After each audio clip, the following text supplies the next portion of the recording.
Welcome to Supercool, the show about extraordinary climate solutions that cut carbon and improve modern life. Each week on Supercool, we go behind the headlines to pinpoint the stories and data accelerating the low-carbon economy in towns and cities across the globe. I'm your host, Josh Dorfman. Stay up to date on Supercool by hitting the follow button wherever you're listening. In 1999, I lived in Paris, in the Latin Quarter on Rue Dauphine, a narrow street with cafes, old bookshops, tons of character. Paris is a walking city, always has been, and I love to walk it. The architecture is beautiful and varied. Buildings have immaculate and ornate details. As I would walk the city, that extraordinary craftsmanship visible in a building's facade would give me a sense of comfort, almost like a feeling of security that I was in a place, in the presence of people who cared. They cared not just about who got to live inside the building, but they also cared about everyone who passed by, elevating the walk, making the ordinary daily experience of going to and fro more enjoyable, more pleasing. You can feel it when you're in a place like that. It almost subconsciously connects us to our shared humanity, connecting us to generations that came before that built those buildings, that walked those streets, and to a shared appreciation for beauty, for the human experience. I loved walking there. I didn't love taking the subway, or as they call it, the metro, to work. Yes, it was efficient, but we were always packed in like sardines.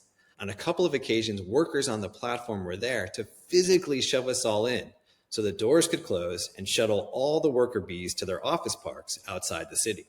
At the time, I was at Thunderbird, an international business school, and I'd landed a 6-month internship working for Delphi Auto Systems, maker of things like AC Delco spark plugs, at its European headquarters. I worked in supply chain management and reported directly to the European head of manufacturing and logistics, which gave me an interesting perch to view a company that was clearly on a descending path into bankruptcy. And those stories are for another day. But despite all of that, I got to live in and enjoy Paris. 25 years later, Paris is at the center of a new movement in walkability, an urban planning concept called the 15-minute city that started gaining momentum about a decade ago. The idea is that all of life's key amenities should be within a 15-minute walk or bike ride of your home. Work, schools, grocery stores, parks, healthcare. Under Mayor Anne Hidalgo, Paris has moved swiftly and creatively, doing things like planting more greenery at hundreds of elementary school playgrounds and opening them to the public on the weekends. They've banned cars on the streets in front of schools to make it safe for children to walk, and have implemented many other like-minded initiatives. More access to healthcare, hundreds of miles of protected bike lanes, turning parking lots and industrial sites into housing to improve urban density. The list goes on. And there's a bunch of reasons to do this. First, being able to walk to things makes life easier and more convenient. Second, it saves money. Relying on our feet instead of having necessarily to own a car is far cheaper, especially in a city when you don't have to deal with things like monthly parking. For the city too, it saves money. More people walking means fewer car trips, which means less wear and tear on the city's streets that the city has to pay to maintain. Third is health. People who walk places are healthier. There's a million statistics on it, and it's abundantly obvious. Fourth, it cuts air pollution and carbon emissions. More walking and biking means fewer car trips, healthier air quality, and far less climate impact. Fifth, it can make life more enjoyable. And this one's qualified.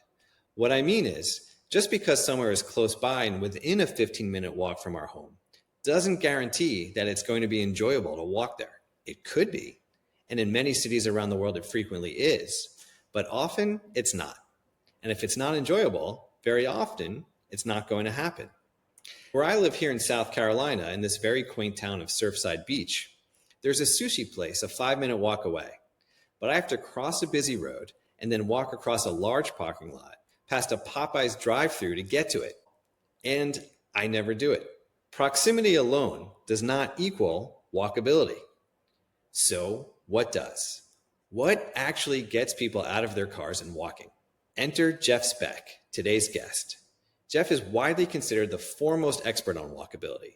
He spent so much time thinking about it that he's developed his own general theory of walkability, which states a walk needs to be as good as a drive. And to do that, it needs to accomplish 4 things simultaneously.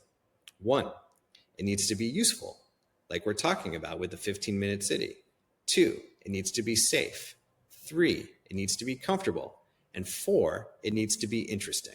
Jeff quite literally wrote the book on walkability. It's called Walkable City: How Downtown Can Save America One Step at a Time. Since it was published in 2012, it's been the best-selling city planning title of the 21st century. Jeff's TED Talks and lectures on YouTube have been viewed millions of times, and they are truly fascinating. His work in places like Oklahoma City and Cedar Rapids caught my attention because Jeff can make any place more walkable, provided the locals and the leaders are ready and willing. Today, Jeff continues this work through his firm, Speck Dempsey, which you can find at speckdempsey.com. In this episode, Jeff and I talk about what it takes to make cities more walkable, how mayors can be activated to play major roles in designing their cities, plus some of the crazy impediments in the ways of making cities walkable and what to do about them. I've wanted to talk with Jeff since conceiving of Supercool. His insights and knowledge into city planning run incredibly deep. Here's our conversation.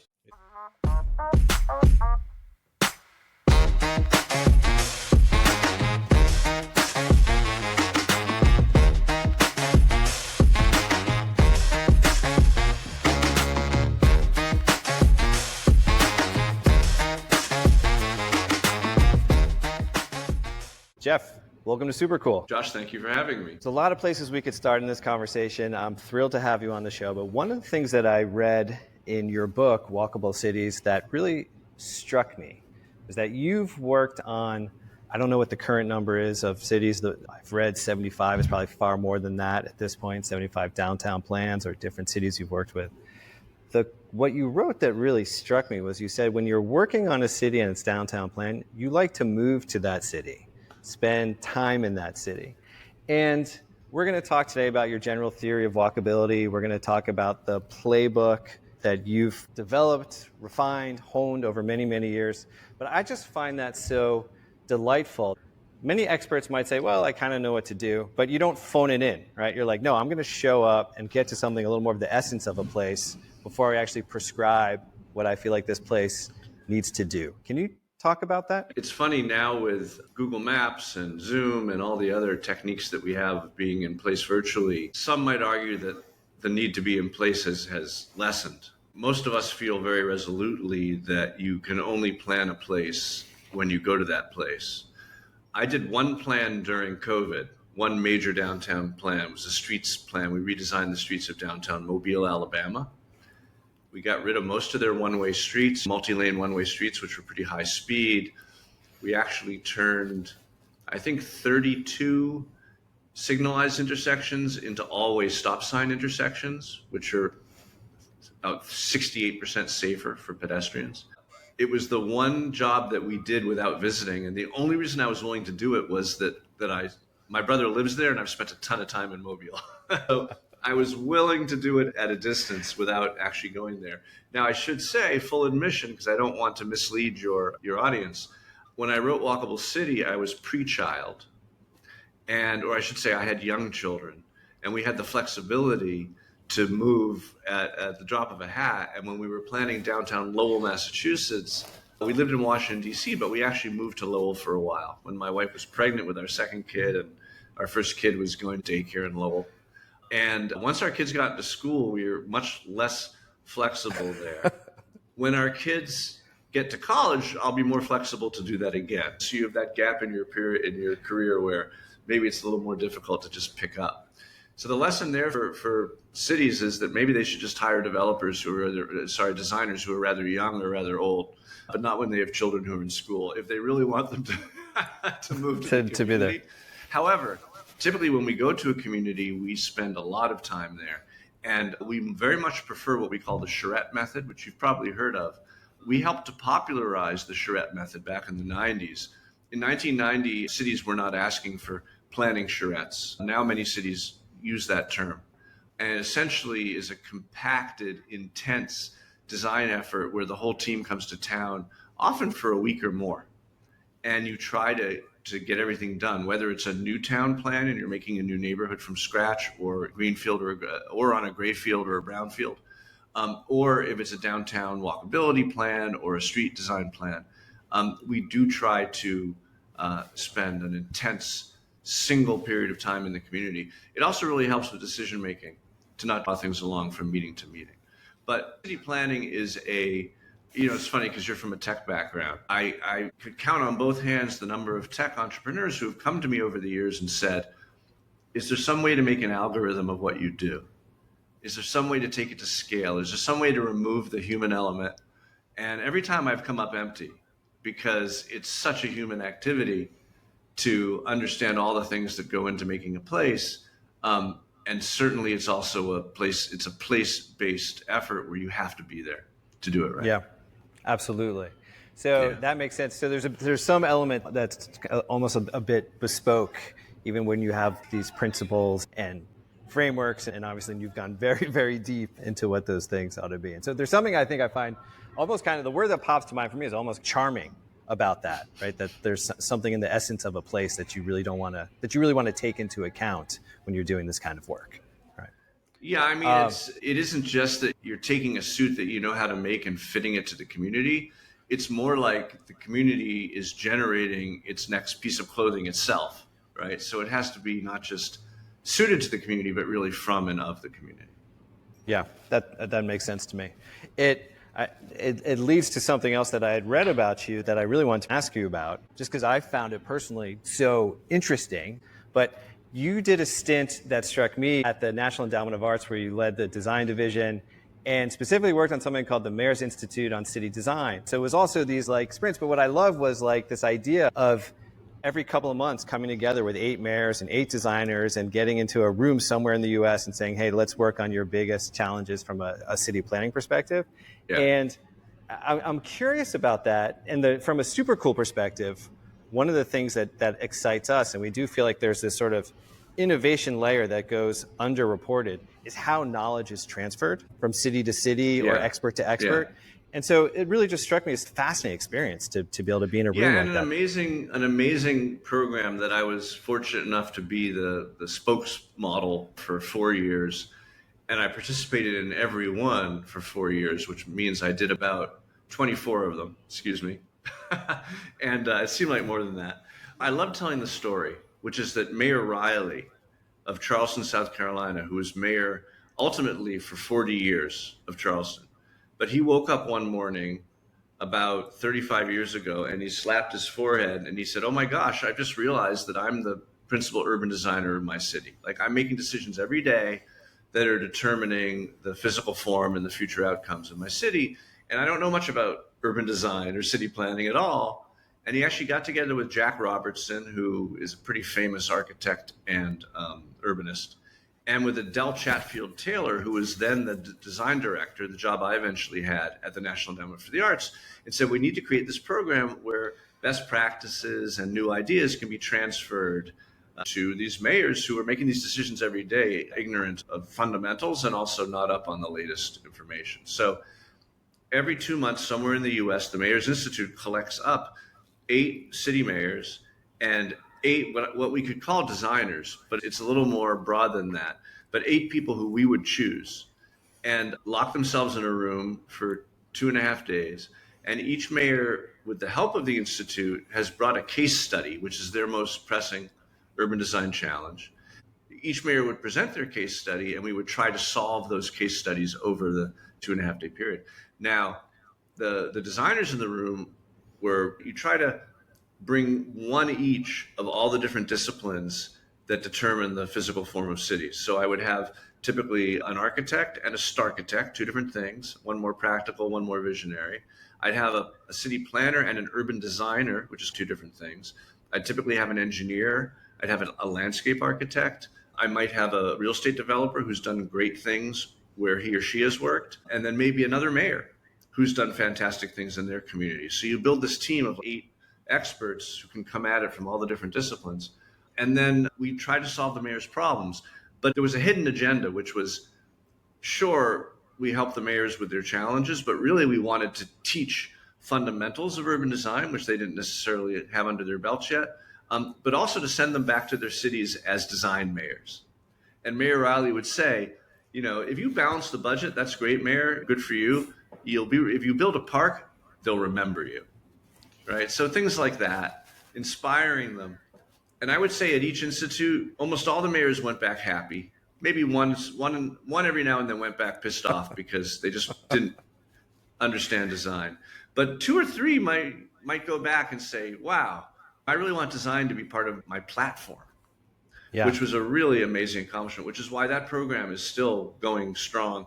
And also, it's funny, every time that someone tries to cut the budget of the NEA, which happens in Congress a fair amount, we call on the senators and congressmen who used to be mayors who've been through that project. So it's actually been a very protective program as well for the resilience of the endowment itself. Oh my gosh, I love that. Yeah. Yeah. The whole notion of, mayors becoming kind of design mayors there's something almost revolutionary in that, in the advancement of that thinking. Let's turn to your work. Let's turn to walkability. Obviously, it's commonly understood. It probably couldn't get more obvious from a carbon cutting perspective if we can design cities, design communities, and alleviate our dependence on cars, have other means of transportation. Obviously, we know that's good. What I personally love, I've lived in a bunch of cities. I lived in Brooklyn for a long time. I know New York City very well from a walkability perspective. I lived in San Fran, also good. Some parts of LA on the western side, pretty decent. But I've wanted to talk to you because this whole notion of walking is something that's really important to me. And your theory, when I came across that, I know it's a little bit tongue in cheek, but it does explain things really nicely, that the general theory of walkability just lays out yes, if we build cities and communities that are more walkable, you will get so many of the other awesome things that you want in your life, right? Yeah. But can you walk us through that for our audience? I do want to take some time to address specifically what makes walkability really important from an environmental and carbon perspective. So we'll get to that. But to answer your question, my general theory of walkability basically asks the question, in the US, in which driving is super cheap, it's super subsidized, you actually pay only a small fraction of the true costs of your driving. And actually, if you own a car, the smart thing to do is to drive it all the time. And so many of us do own cars. So if you're going to create a society in which more people are making the choice to walk, how do you do that? And the answer is the walk needs to be as good as the drive. And to do that, it needs to do 4 things simultaneously. It needs to be useful, it needs to be safe, it needs to be comfortable, and it needs to be interesting. And when we design new places or try to remake older places to be more walkable, we look at all 4 of those categories. So the structure of my lectures, which I give all around the world, next week in Copenhagen, I'm very excited. This week in Columbus, Ohio, so from Columbus to Copenhagen. In my talks and in my books, I always organize them around this hierarchy. And I'll take you through that very quickly. The useful walk is kind of obvious, but it's the most essential thing in the context of modern zoning, having separated every use from every other use. And the fact that for decades in school, folks were taught pod planning. And so you have both an inherited 20th century landscape, but also a whole bunch of people in their disciplines who have inherited, and that includes banking and lending and real estate, who are used to thinking of the landscape as these single-use pods. And to eliminate that entirely, to banish that from our thinking, to banish it from the zoning books, to understand that it's not taught in school anymore to have large single-use zones, but in fact, most times when you arrive on a site to plan it, that's what you find already planned on that site, and you have to reverse it. But the finer grain your zoning, the more mixed use your zoning is, the insistence that we build not in pods, but in neighborhoods. And neighborhoods are defined as being compact, as being diverse, as being walkable. And that's our fundamental kind of unit of growth, is the mixed use neighborhood. That's really important. Now, when you're looking at existing places, you ask, do you have a proper balance of use in them? And in the US, that's a very interesting discussion because unlike many other countries, we had this whole concept of the CBD, the Central Business District, which was just business without much housing in it, combined with the racist white flight that also eliminated housing from our cities, right? We also had tremendous federal subsidization of suburban housing growth and highways, all of which sucked families out of the cities. If you compare it to Canada, there's still a great tradition of people living in the hearts of Canadian cities much more than in American cities. Obviously, the trends for the past 40 years have been slowly reversing now. Everyone wants to be downtown, but most American downtowns, even smaller cities, have an undersupply of housing that they need to thrive. Jane Jacobs, looking at Wall Street in the 1960s, said, and this was true back then, she said, 400,000 people come here to work every day. Why is there not one good restaurant or one great restaurant or one great gym on Wall Street? And the answer is that they didn't have the time spread, what she called time spread of people there at night or during the day. So we always try to reinvigorate the balance of uses, and that's the useful walk. The safe walk is where I spend most of my time because the typical street in America is not safe to walk on. And we have this whole growing tradition now in Europe of the Vision Zero concept, which is the idea of cities planning themselves with the goal of having zero pedestrian traffic deaths. And certain cities like Helsinki and Oslo have actually pulled it off, like whole year. Just one thing before you jump into that. As we've talked to people in different cities for this show, I didn't realize what an issue that is and how visible it's becoming in the US with Vision Zero. Is achieving its goals in Europe. It's having a real hard time achieving its goals in the US because of the fundamental difference in the way that traffic engineering has been practiced in this country, which is the other thing we're trying to change. The simplest way to describe it is that in the US, because neighborhood street engineering evolved out of highway engineering, most of the theories of highway engineering still direct neighborhood street engineering. If you want to design a highway safely, you create a lot of forgiveness in it. You create a lot of elbow room. Why? Because when you get on a highway, if you're like me, how do you set your speed? You set your speed based on, you see the speed limit, and then you set your cruise control for 9 miles an hour over the speed limit or wherever you like to be. But the speed limit determines your speed. And because on highways, the speed limit determines your speed, anything you can do to add forgiveness to that street makes it safer. Wider lanes, no intersections, multi-one-way travel without opposing travel, no trees, clear zones, right? All that stuff does make highways safer. Unfortunately, the same thinking historically has been applied to city streets and neighborhood streets and town streets in the US. So for example, I was designing a new town with my colleagues outside of Birmingham, Alabama, and we were required by the local traffic engineer to design the streets for 10 miles an hour over the speed limits that we wanted to post. Wait. That's required by the local laws on the books? The county law. Yeah. Wow. Yeah. Okay. So, and that's absolutely standard. So we wanted to have a 20 mile an hour neighborhood. We had to design all the curves and the vertical curvatures as well as the horizontal curvatures and everything else for over 30 miles an hour.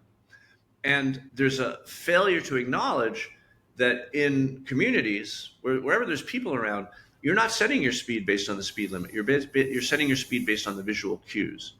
So all the things that you do to make highways safer actually make neighborhoods more dangerous. Also, every mile per hour, single mile per hour that people are driving faster, depending on which one it is, increases the death rate by 7 to 20%. A car going 35 miles an hour is about 8 times as likely to kill you as a car going 25 miles an hour. And that's ignoring that it takes them longer to stop and also ignoring that your cone of vision narrows as you go faster. It's harder to see things. So every mile per hour counts. And this idea that we're adding forgiveness, what we're really adding is speed. When we use traditional, I should say conventional street design to design streets in the US. I'll give you one more example. It so happens we've known for over a decade that when you remove the yellow center line from a neighborhood street, people drive 7 miles an hour slower. Same street, just paint over that center line. People go 7 miles an hour slower. Why? Because the center lane gives you the confidence no one's going to come into your lane and hit you, right? Now, if you want the federal government to pay for the restriping of your street, you have to put that yellow center line in there. I was advising a city. They said, oh, the federal government's going to come and they're going to review the plans because we want federal funding. I said, okay, paint it with latex house paint, and then it'll be gone in a year. But there's all these rules then, which are the reason why Vision Zero in the U.S. has had a real problem. Gotcha. A few cities have had great success. Hoboken and Jersey City next to each other both had great success doing things like painting better sidewalks, expanding sidewalks around the parking lane what are called bulb outs. So when the parking stops, the sidewalk widens and embraces that lane so that when you're crossing the street, you're actually out at the edge as opposed to, in the street. You're on the sidewalk until you enter a 20-foot crossing rather than a 40-foot crossing, et cetera.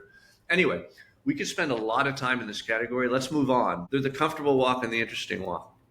The comfortable walk is a little bit counterintuitive because everyone likes to climb a mountain and see a wide open space, but actually the evolutionary biologists tell us that all animals, including humans, are simultaneously craving prospect and refuge. We're seeking prospect where we can see our predators before they attack us because that's in our bones, we can't help it. And we're also seeking refuge, that we feel that our flanks are covered. Because if our flanks don't feel covered, then we feel prone to attack. So the idea of a wide open space actually isn't the most comfortable kind of public space. We try to design outdoor living rooms. A plaza is only as good as its edges. A street is only as good as its street walls. And so the buildings have to pull up to the street. I'm sure you've had the experience. I recently had it in Hudson, New York, which is a wonderful town that most New Yorkers now know, where everyone fled during COVID. You walk down the main street, you're having a great old time. I've had the same experience in Rhinebeck, New York, coincidentally, the over the Rhine neighborhood of Cincinnati, which is the best newish redeveloped neighborhood there. You're having a great old time, and then all of a sudden, there's the strip center that was built in the 60s that's pulled back behind its parking lots. If you're involved at all in your own city or its municipal government, go look at your land use code and find out if people are allowed to put parking lots between the sidewalk and the building. Because if you're going to do that, not only do you create the danger of the cars violating the sidewalk, right, every time they go in, not only do you send the message that this store is here to serve regional car commuters and not local pedestrians, but most importantly, I think you've eliminated that sense of refuge. The street's too wide for its height and you no longer feel enclosed and you're not comfortable. So a lot of the work we do is making sure that the codes require the parking lots behind the buildings up to the edge of the street. We like taller buildings. We're not so worried with climate change about shadow effects. We want shadows, we want shelter, we want nice tight spaces. Then finally, the interesting walk is pretty straightforward. Wouldn't be necessary except for the propensity that people have to put parking structures up against street edges, to put blank walls up against street edges, or also to hand out to developers chunks of development that are too big and result in boring repetition that you can legislate away, even if it's one developer. We have something in our plans we call demise lines. A demise line is an artificial line in a building that's too big that says it's actually your job as a developer to make it look like two buildings, convincingly. Like, convince me that this one building is two buildings. Because 400 feet is too long for one building. You just get bored and you stop walking. So it's all about signs of humanity. We humans are among the social primates. Nothing interests us other than other humans. So if we can't see humans, we want to see signs of humans. We want to see windows and doors, eyes on the street. But we also want to see evidence of many hands at work. So this idea of variety and that human element that comes from avoiding an institutionalized outcome. And by the way, as someone who's trained as an architect, I can tell you that when you give an architect a giant project that should rightly be a block or a neighborhood, they're taught to view it as a giant architectural project. And they're actually taught that it's dishonest to have a varied vocabulary. It's all housing. Why it would be wrong for me to have one part be different than another, because it's all serving the same function and form follows function. And therefore I don't want to be a liar, but there's some kinds of lies that are like white lies. You tell them to make people feel better. Demise lines are a white lie when it comes to building, that you're actually being dishonest about what's behind the facade. But it's really important to overrule the architectural impulse to turn every urban project into an architectural repetitive masterpiece. Absolutely. Absolutely. The interesting thing, I think, is so crucial. There's a couple of things I want to ask you. One of them pertains to the conversations we've been having with some other guests on this show. You've written extensively about why do it, the health benefits, economic development, sustainability. I'm really interested in, you talked about equity, but this piece of community, I'd like to hit on that for a minute. And I'm going to preface it by saying, I know in some of your later work now, or some of your more recent work, you've looked at bikes, you've looked at trees. And We had an expert on recently, this guy, Jeffrey Donovan from the U.S. Forest Service out in Portland, Oregon, who's done research for about 20 years. His early research was showing that women have healthier pregnancies, healthier newborns when they're in local neighborhoods with more trees, and looking at research going back 3 decades in Portland and looking at mortality rates and really cool stuff. Well, one of the things that he mentioned on the show that, I mean, given the timing of when we're talking too, was his latest research from 2 years ago shows that, and his theory I think probably would mirror some things you might say, was that in local areas, census tracts, like local neighborhoods in Portland, Oregon, if you have trees in that city aged 10 years and up, for every 50 trees, you get a 1% increase in voter turnout. And Wow. he's like, and it was like, okay, well, why, Jeff? And he's an economist, so he's always looking at quantifying what are the economic impacts of trees. And when I asked him about what's his theory behind that finding or the strong association, he said trees in these local neighborhoods create a stronger sense of social cohesion, belonging, Absolutely. right? And when I've read about some of your research and talking about making streets more walkable, you have more friends, you have more connectivity, you are more engaged as a citizen, it kind of struck me that there's a similar chord there, and I'm curious how you might respond to that. Well, first of all, there's been tremendous research, most prominently Bowling Alone by Robert Putnam, and all the studies that are linked to the decline of sociability and social participation in our society that he was searching for a cause for, and tried to identify every cause, but there was none, I think, that was more prominent than just the suburban sprawl pattern leading to just much longer commute times and the inability for people to have the time to actually participate in society. But also the other side of that, which he doesn't talk as much about, is in that environment in which so much driving is happening, of course, the social framework becomes unsafe, uncomfortable as the streets get wider, as was demonstrated by Donald Appleyard in the 1980s, where he did a study where he compared not even the width of streets, but just the amount of traffic on streets. And he took the same, almost identical streets, but with different amounts of traffic on them, and found, for example, that the people who lived on the low traffic street, when asked this question, said that they had typically between 3 and 4 good friends. And when they were on the high traffic street, they had like 0.8 average good friends. So I always say, high traffic for those times when you want slightly less than one friend. Yeah, But it's crazy. But I do want to reiterate about trees are an incredibly undervalued asset within communities. You do need to be careful about correlation versus causation, explaining the benefits of trees. But now there have been longitudinal studies that demonstrate before and after, as tree cover has either come in a neighborhood or gone in a neighborhood, that more trees is associated with less crime. It's associated with more social activity. It's, of course, associated with better stormwater performance. It's associated with better school performance, specifically trees in the schoolyard associated with better school performance. Trees reduce car crashes. Even though you can hit them, you're driving much more safely when trees are around.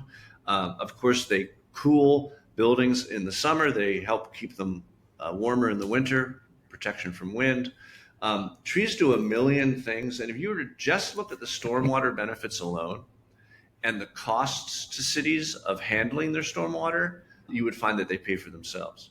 Meanwhile, in Portland, Oregon, they found that those trees in residential neighborhoods pay for themselves 12 times over every year because of the increased taxes they receive from the houses that are worth more when they have trees around. So trees are something that I always insist with my municipal clients that you should not build a new street without continuously 30 feet on center or tighter, large species trees, planted small, but large species trees. And I'm old enough now where I've seen trees that we've planted actually the kissing canopy over the street. It doesn't take that long. It can take 15, 20 years and you've got just an incredible piece of real estate. Trees are amazing. I do want, in the limited time we have left, I do want to address just head on though, the walkability discussion as it pertains to carbon and to climate, which is to call your listeners' attention to this idea of location efficiency. All the things you can do to your house And when I built my house in DC, I did all the things, right? I got the bamboo floors and the solar hot water heater and the solar photovoltaic and the special wood burning stove and every little trick, all the gizmo green that I could buy, right?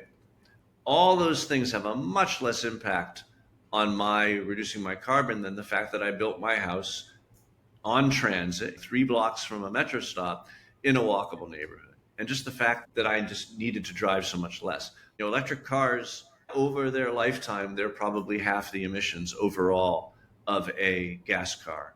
But that's a long way, a long time to earn that change. And 85 to 90% of the particulate matter that's coming off that car and polluting the air that we're breathing is from the tires and the brake pads, which are bigger and receive a much more of a workout in a heavy electric car. The EPA did a study called Boiling It Down to BTUs, and they found that the greenest house with the greenest car in the driving neighborhood still contributed more carbon to the atmosphere than a normal gray house and gray car in a walkable neighborhood. So if you're going to make a choice about having a lighter footprint, the main thing you can do to lighten your carbon footprint is to move to a more walkable place. And I always say we were sold, particularly through the 90s and the aughts, we were sold sustainability entirely the wrong way. What can I buy? What more can I consume to make my life greener? The wooden hairbrush is sold with the promise that it's not plastic, and the plastic hairbrush is sold with the promise that it's not cutting down trees. As a consumer, it's very hard to know what to do. But what's very clear is when we live closer in neighborhoods and cities and walkable places, not only are we driving less, of course, but if you're in an apartment, you're heating and cooling your neighbor and not the air above you. And also just the efficiency of, or I should say the sheer inefficiency of the single family housing pattern and all those miles of pipes and wires and roads. 5% of Americans still think it's better for the environment if houses are located further apart from each other. And that's just a completely misconstrued understanding. So I'd like your listeners to understand that locating in more urban and more walkable areas is the best way they can help the climate. Well, Jeff, if you think millennials, you think younger generations, it becomes almost somewhat self-evident, right? That's where they want to be anyway. They want to cut their carbon footprint. But I think just coming back to what's animated so much of your work, just the idea that if you give people good reasons to walk, if they feel safe doing it, if it's comfortable, and if it's interesting, you're talking about a richer quality of life, right? In a vacuum, if you said, hey, would you like these things? We're not talking about climate, just would you like these things? Yeah. Most people be like, of course, that sounds great. Where is it? Yeah. That's where I want to be.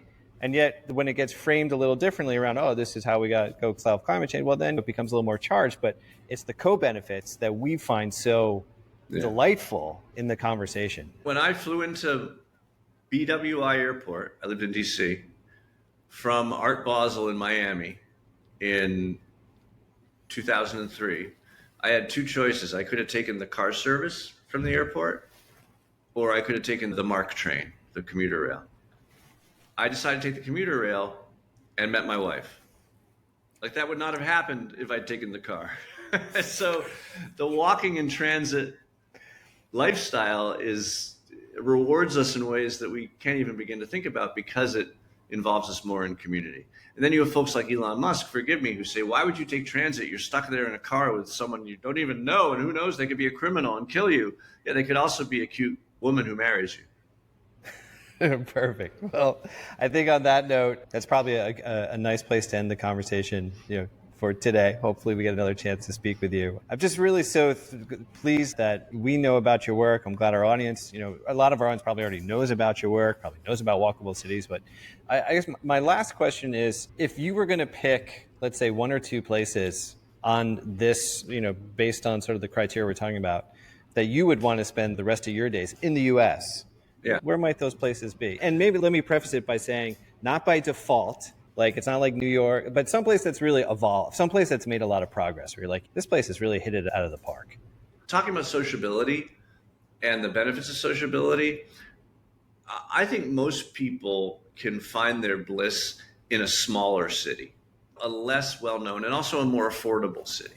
And locating themselves in or near the center of one of these kind of great kind of second tier cities, like Providence, Rhode Island, right? For a younger person who likes New England, or Portland, Maine, or Portsmouth, New Hampshire, three great examples of cities that many people haven't heard that much about, that are small and post-industrial, that were once historic, and they have it's any place I'm going to mention to you probably existed before the turn of this, before 1900, because it has the right bones. It has those pre-automotive small block bones. I don't know the West Coast all that well, but San Luis Obispo or another small place like that, Eugene, Oregon, these smaller cities are a little bit less hyped up in terms of the cost. You find a lot more makers doing interesting things in them. I mentioned Providence, Rhode Island, because not that many people go to Providence, Rhode Island to see Providence, Rhode Island, but it's a pretty good example of a city where if you're younger and hungrier and want to make a mark, get to know a really cool group of younger people, and also have all the benefits of urbanism, it's somewhat affordable, right? But of course, my favorite places in the US are probably the most beautiful, oldest cities, like a Charleston or a Savannah or a New Orleans or Boston, where I live.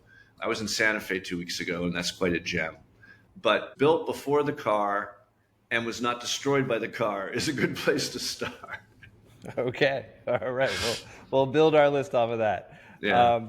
Thank you again. Really great to spend some time with you. My pleasure, Josh, and I look forward to hearing the podcast. And I hope folks will check out my books, and Walkable City is the one where most people start.